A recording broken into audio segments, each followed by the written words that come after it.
Welcome everybody to the Realist State. I'm your host, Byron J. Elliott, and I'm glad to have you here for this episode, for this conversation. This is going to be a really exciting day today. We've got a really special guest that I'm excited to present to you in just a few moments, but I just wanted to let you know I appreciate you showing up, signing in, clicking on whatever you clicked on to find yourself in this conversation. The Real Estate Show is designed to present facts and some exposure so that we can make good decisions about how to best build and leave legacy for ourselves. Even in times like these, even in a pandemic, it's possible to be productive. So I'm excited about the opportunity to come to you with conversations like these.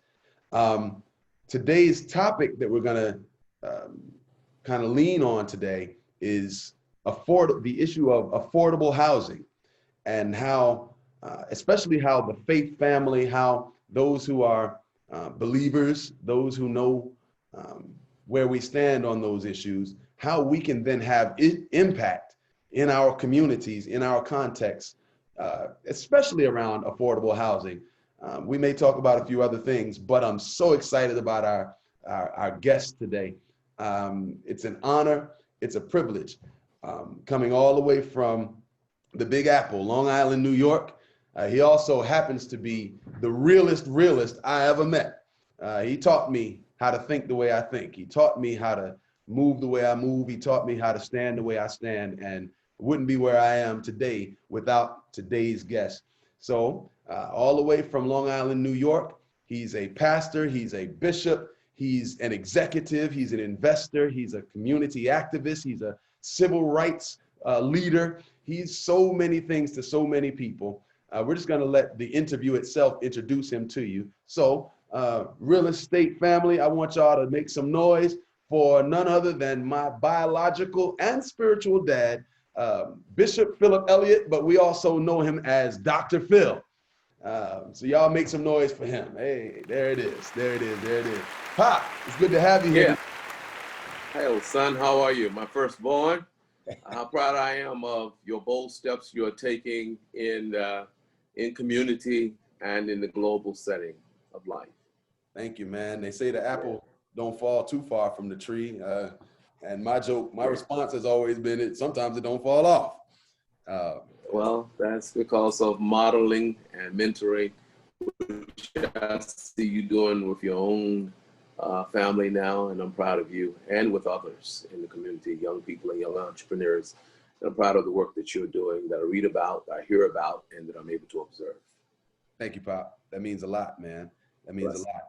Bless So we brought you onto the Realist State podcast because you kind of gave me the first framework I ever had for the fact that ownership is different from living in somebody else's place or working in somebody else's context. And we can own more than what we can use. It's possible for us to own more than what is useful for us, and then monetize that for our families, man. Talk to me a little bit about, over the years, opportunities you've seen, maybe your first time kind of getting into either real estate or investment, or those things that you did that are benefiting our family even to this day. Well, I think that's a good entrance. What's underneath my motivation? I want to start with that. Why am I motivated to understand real estate, use real estate as a gateway into wealth or a gateway out of lack? When I was a youngster, young enough to understand, but young enough not to be able to do anything about it at the time, I saw two family farms taken from us. One a horse farm, equestrian, and the other an agricultural farm with vegetables and fruit trees and so forth, grain. And to see my father work it, and to have the knowledge of his grandfather having his father, my grandfather, who had acquired it, and to see it leave the family hands, left a hole in my spirit at an early age, prior to leaving out of high school. And it forced me to major in business, and get involved. And the first thing I did after I got a couple of degrees under my belt and some experience in accounting and background, is I at age 25 saw, as you may know, as you may well remember, about 15 parcels of property in the same neighborhood, contiguous actually. Basically, it was a whole neighborhood, and that began my venture into real estate, to get back at what the devil had stolen from us, and to take back. And it kept going from there, and then we moved into commercial properties, but also the housing that I acquired was affordable housing. And I saw the need in the neighborhood for persons to be able to afford to pay that kind of rent, rather than to live just in, in projects or in substandard housing. So we did that, and we sought to upgrade the property there, and we saw the economic advantages of it for the persons who live there, as well as me as a young entrepreneur at 25 years of age, who just wanted to get back at what had been taken from my family. Yeah. That got me started in real estate and affordable housing and a need. Yes. Yeah. Man, I can remember being a little boy, and I think back in the day, you had a yellow Volkswagen van. I don't know if the folks nowadays probably never seen one of those things, but the Volkswagen van, we used to drive down through the roads, and you used to take me to see those houses down on that street. And every now and again, I ride past that same land, and it reminds me of where I come from, and what I've known all my life, even before I knew what I knew. And so yes. I think that's really significant, that you, in the process of doing what you were doing, you didn't leave your posterity out of the equation.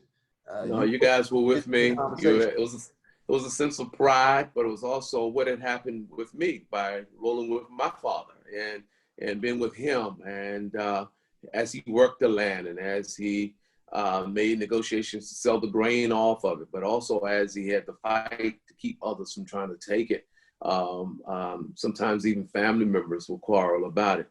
But it was a sense of pride. And as well as it was a sense that I'm helping people. But let me tell you what struck me on that is the art of the deal. The art of the deal. I've always been fascinated in the deal. 100% financing. Yeah. I'm 25 years of age. 100% financing. I think it was at 7% interest at that time, when interest rates were kind of high, maybe around 10, 11, 12% at the time. Negotiated the interest rate. And negotiated it to pay for it at about half of what it was worth. Wow. And improved it. And so it was equity from day one. And watching the markets, how to survive it during the change in economic upturns and downturns, and what to do. And that was interesting to me, how the art of the deal, how I went in. I was able to go in, my first real big deal, and 100% financing, which you almost don't find today in commercial real estate. And the rate was preferred rate, and to negotiate the price to half of what the market value was, the cost of the property, the appraised value. Yeah. Wow. Yeah. So I guess that was intriguing. That was it, huh? Yeah, that was intriguing. So It seems like to me, there had to be something in you, and I heard you mention a little bit of it in talking about how your dad brought you along in your upbringing, which gave you some of the perspective and the outlook that you had.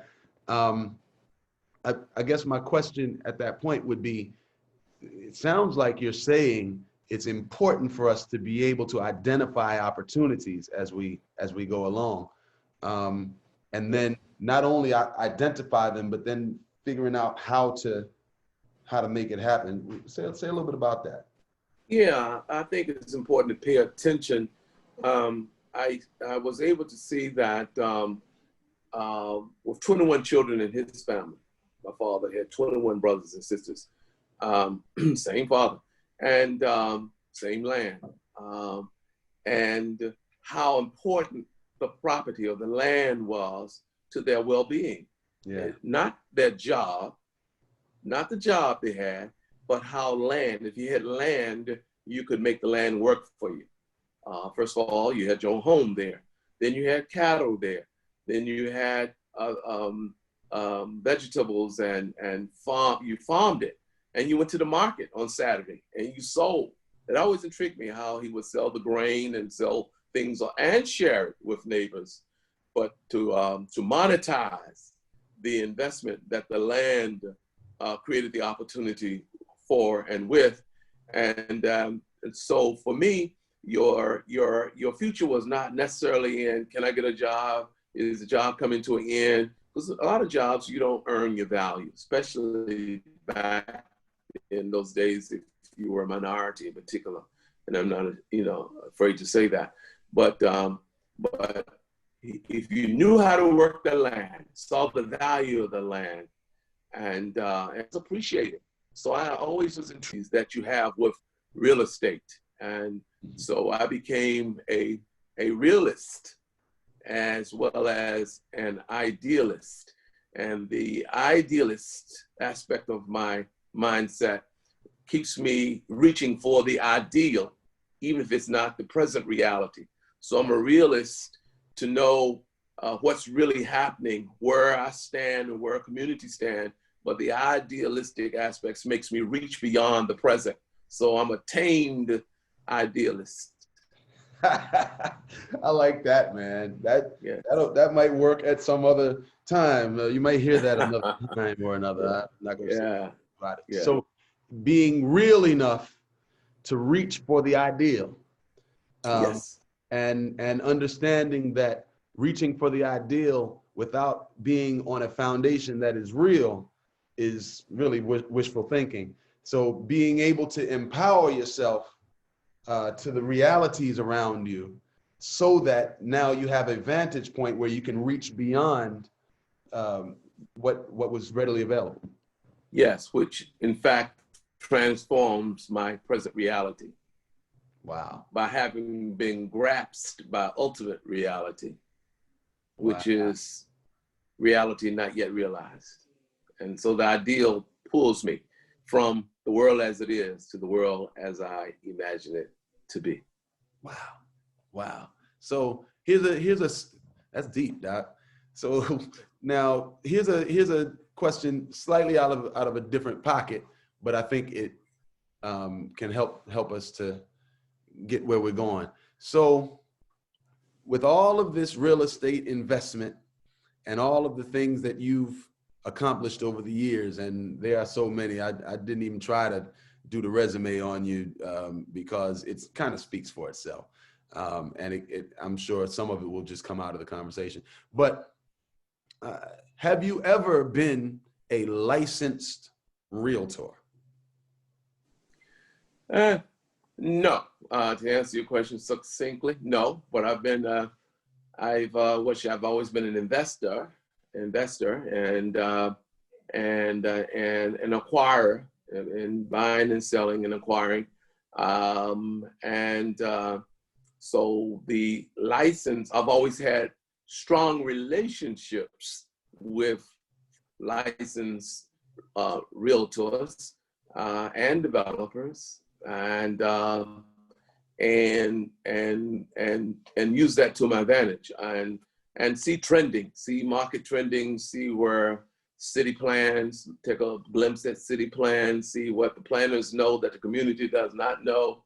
And so no, I've never been a licensed real estate agent or broker, but I've always had strong relationships with those realtors that had earned my trust, my confidence, based on their knowledge and their ability to also create opportunities. Yeah. See, the reason I asked that, I know that question came kind of out of left field. The reason I asked it is because there are so many of us that stop at barriers thinking that because of this or because of that, I cannot move forward in a way that benefits me. But what you're saying to me is, without having any real estate specific credentials, you were still able to make the best of the circumstances around you, and you were able to take advantage of some opportunities based on relationships. Yes, and I have always been a bridge. I could broker deals between persons who are looking for properties and realtors that I knew. But the thing I want to mention now is that the transitioning from affordable housing, but into some commercial space in which we could have some women and minority businesses.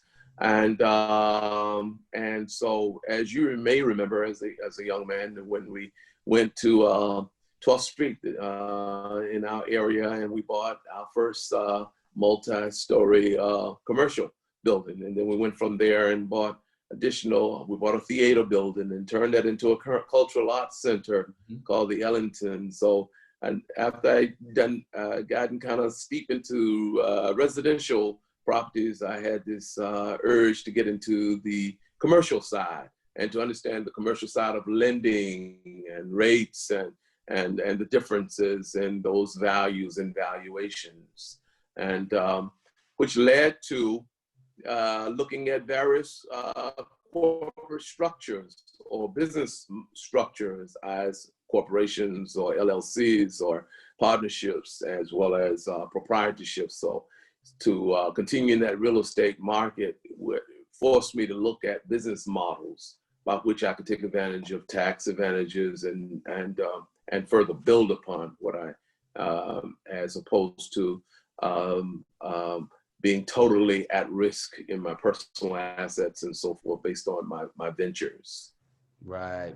That makes a whole lot of sense. So it seems like, based on just the instincts you had as a young man, and then how your journey led you forward, and you know how we roll, we know that was God ordering every last one of those steps. And so yes, now that brought you into a place where you had some credibility, just because of what you had done. You were able to establish some credibility in even in the real estate space, and be able to move forward with some projects, at which I'm trying to build a segue here to fast forward us into some of the things you're doing nowadays. So yes, David, just talk to me a little bit about some of the projects along the way, or some of the things you're involved in today that are really helping folks to gain resources they might not have otherwise had, based on the work you're doing. Okay, the natural progression for me was to start with residential acquisitions and ownerships, and then moving into, as I mentioned, the commercial spaces. And then the next level was I moved into multiple family housing, starting off with 2-family housing, and in the city of Brooklyn, we built 21 2-family houses, and then led the community, minority community, into acquiring them, and with some subsidies and so forth. After we built it, and it improved the community, improved their lives, improved the people, and then moving now most recently into senior citizen housing, multiple family, 2, 3, 4 stories and beyond. So going from starting getting my feet wet with a few bungalows here and there, or contiguous, and moving into the commercial space, and then into 2-family, and then into multifamily and to multi-story. So it's been kind of a kind of up the ladder move for me now, and I've enjoyed it, and I enjoyed it and seem to understand it in a way that that allows me to be a blessing to many, economically as well as quality of life. Yeah. Well, man, I need you to know that that journey and your willingness to share wisdom from the journey has really been an inspiration. I know to me, but there are so many others whom I know have broadened their horizons of vision, and have been encouraged to reach for the ideal, even though they've got to deal with the real, Yes. based on what they have seen in your example. What would you say has been one of the toughest obstacles to overcome in getting to where you find yourself these days? Well, I think an obstacle was one that was a mental obstacle. At one point early on, I thought I had to give up my natural quest and natural ability to do real estate and the business side. And I thought I had to give it up when I went into ministry.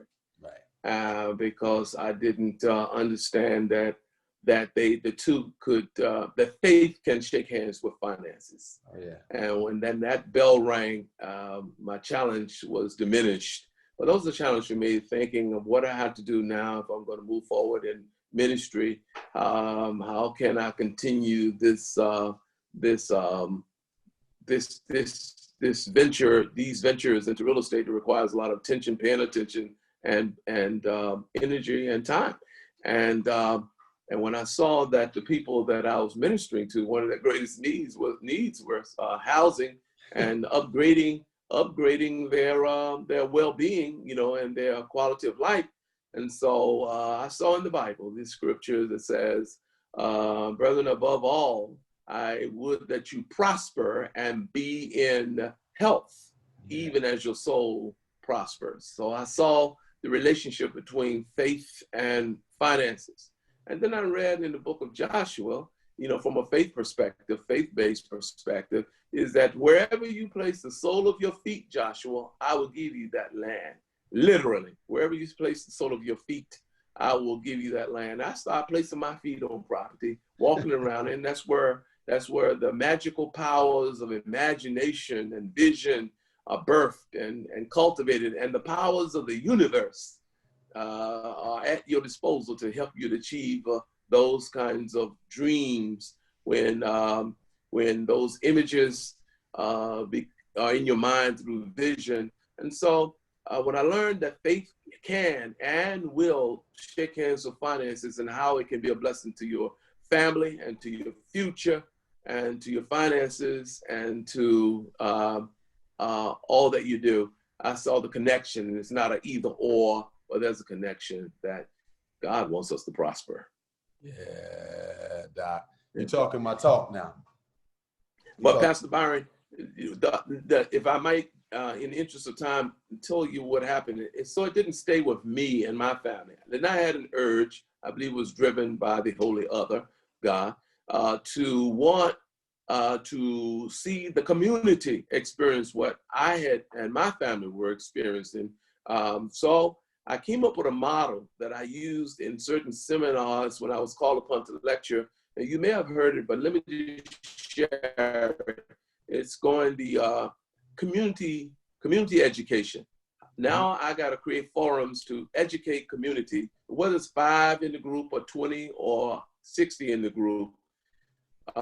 Community education as to how others can do families out of the power of lack into abundance, and then from community education to community organization.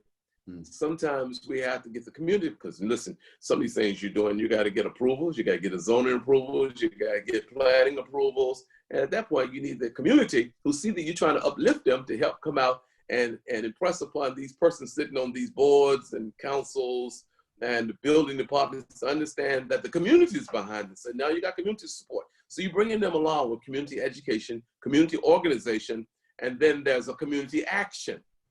So, okay, we're going to acquire this land. We're gonna have a big push to fill these apartments up, or this community with new housing. So it's community action. The whole community is involved now, not just me and my family, but now the community is involved. And then we look up and we have community development, because community education, community organization, the community action, and now we have community development, which equals ultimately economic development. Nice. Community education, community organization, community action. That's correct. Into community development. You got it, my son. And if you do it right, you will have the perfect recipe for economic development. Man, that's powerful stuff, Pop. Yeah, generic.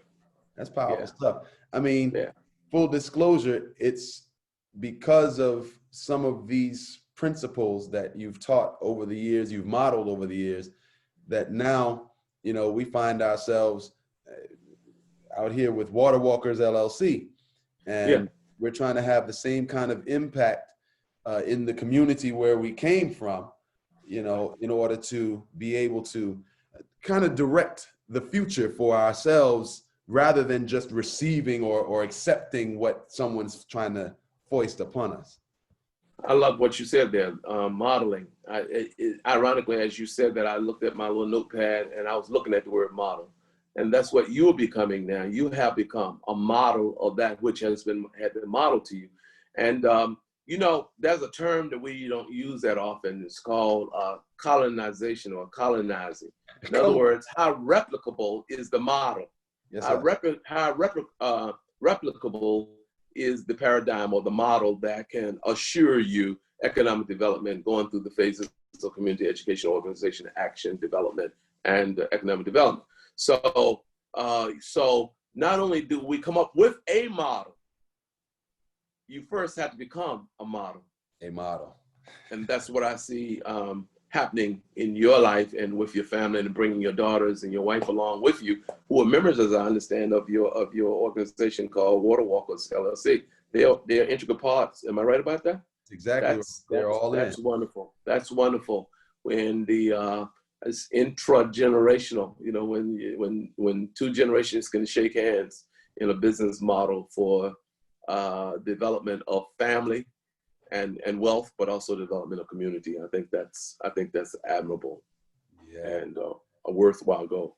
I'm only doing what I was shown how to do. And you know, you'll be proud to know. I think I've shared it with you, but I'm gonna say it for the people right now that your oldest granddaughter has gotten her real estate license. She's on her way. She's able to do what she needs to do. Wonderful, wonderful. And your first daughter-in-law has now gained the accreditation. She will be going forward as a lending officer, as a loan originator. Okay. And so what we're trying to do is put together a model where we are self-containing the things that are needful for our community and for our enterprise, so that at the end of the day, when we leave out to shake hands with other entities, then we have something to bring to the table.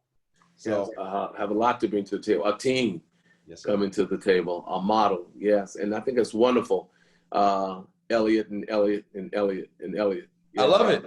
Yeah. 4E. Yeah. You got your family involved, and that's wonderful. We don't see enough of that within our people, among our people, and I think that's the power. Actually, power is organized people and organized money. You know, so if you have access to money, you know, amid many communities, I don't know what's happening in Virginia, but in New York, we still have redlining in certain zip codes and the communities, and we have to overcome those obstacles. And I see them as being blockage, but stones that we must step over, which becomes a stepping stone. So I'm praying for you, and I encourage you, and I'm one of your biggest cheerleaders. We have our little sessions in the mornings around 8 o'clock, 8:30, and just to see, and the fact that you and your family get up every morning as though you're going off to work, you are, but you're working for yourselves, and you're working for the community, and you're working for God, and you're working for a common good. So keep it up, stay the course. Don't be distracted by those because this is a new paradigm for many of our communities. So sometimes what people don't understand, they fear. Yes, but when they start seeing the fruit of your efforts now, then they'll begin to understand and want to know how they can join. People will join success. So keep your model. And success is to be enjoyed, realized, and had. And that's what I know will happen, and I'm watching it happen. I'm observing it, and I know it's God's will in your life. So keep it up, my son. I cannot tell you how proud we are of you. Your family's proud of what you're doing, and the fact that God is using you in a mighty way. Sometimes I think it's me doing it, but it's you. Man, listen, that takes my breath away, man. That means everything. That means everything. That's a tailwind. Yeah. When my father's got my back and when my father's got my back. Then Oh, yeah. who gonna stand before us when we call on that great name? And they better be careful with this great name. So Exactly. to God be the glory for all of that. Look, Thank you. Pop, I'm gonna let you roll out, man. I know you Okay. know you got a lot going on, but I'm thankful that you joined us on the Realist State podcast. Anything any last words you want to share with the folks before we turn them loose? Well, I just want to say that this experience in this podcast today has in fact been a type of community education. That's right. And so you're well into the first steps of matriculating to community organization. It's now the Elliott, but you're going to be bringing along others, and I know you will be, because I know it's in your nature. That's been your track record, is to bring, when you were a musician, you brought along other musicians, and you have that knack. So when I talk to you a year from now, it's going to be, Water Walkers will have expanded to another level in order to handle the business that's coming your way for the betterment of the beloved community. We received that, man. We received that, and we're going to walk forward in it. Real estate family, listen, y'all just caught some of the realest you're going to ever find. We're thankful for Bishop Elliott, also known as Dr. Phil, my Dr. Phil. And we're thankful for him joining us today. We're thankful for each of you signing on to this episode. And make sure you like, share, subscribe, do what you've got to do to make sure this thing goes all the way around the community, all the way around the world. We're going to keep coming at you with conversations like these so that at the end of the day, we can empower ourselves to really make a difference where we find ourselves. Listen, you have a wonderful time doing what you do. And most of all, make sure you always keep it real.